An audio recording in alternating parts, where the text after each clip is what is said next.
comment kasi unang-una senador ako, magiging judge kami. Kaya pinapawalan ko na mag-comment. Ang akin lang, ayaw ko ng gulo.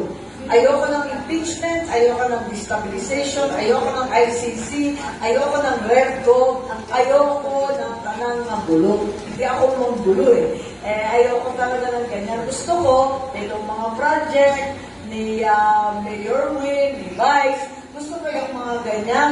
Kasi hindi naman yan ang sagot sa taas ng bigat ng 60 kada kilo. Ano ang tunay na solusyon para sa kakulangan ng trabaho na maganda ang bayad sa ating mga kabataan?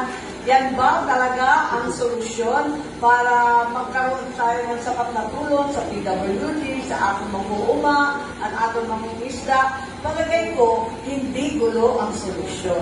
Kailangan ng totoong solusyon. Magtrabaho na lang tayo.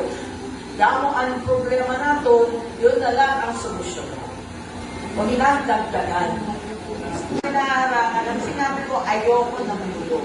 Yun lang yung sinabi ko. Lalabanan ko lahat ng gulo. Impeachment, ICC, REVGO, Bongbong, destabilization. Ayoko talaga ng gulo. Ang dami-dami ng problema. Nadagdagan pa natin. Kumusta ang relasyon mo kay Vice President after the impeachment campaign, Mas? Sorry. Kumusta ang relationship mo kay Vice President after your impeachment? Okay man lang. Oo.